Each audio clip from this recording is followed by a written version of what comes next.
मुलायम चांदनी में आरव अपनी खिड़की के पास खड़ा है। उसकी निगाहें सड़क के उस पार एक जर्जर घर पर टिकी हैं।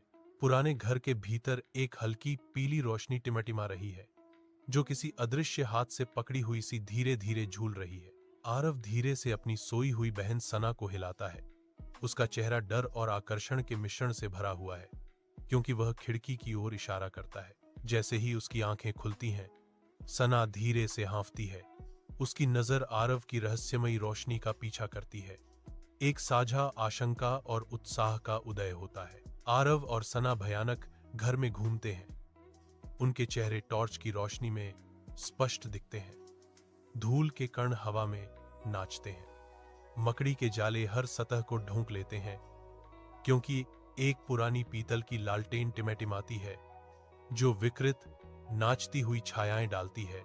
ऊपर से कदमों की धीमी सरसराहट भरी आवाज गूंजती है और सना चौंक कर आरव का हाथ कसकर पकड़ लेती है। आरव की आवाज कांपती है जैसे ही वह पुकारता है, कौन है वहां? उसके शब्द दमनकारी चुप्पी में निगल जाते हैं। कदम करीब आते जा रहे हैं, उनका खून जमा रहे हैं।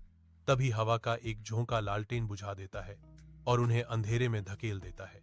पूर्ण अंधकार में उनके दिल तेजी से धड़कते हैं। अनदेखी उपस्थिति और करीब आती जा रही है। आरव की टॉर्च की रोशनी अंधेरे को चीरती है। सीढ़ियों पर बैठी एक शांत बिल्ली को दिखाती है, जो शांति से अपने पंजे चाट रही है। आरव और सना ने गहरी राहत की सांस ली। बिल्ली के सीढ़ियों से उतरते ही उनके डर की जगह हल्की मुस्कान आ गई। बिल्ली एक लालटेन के पास आती है।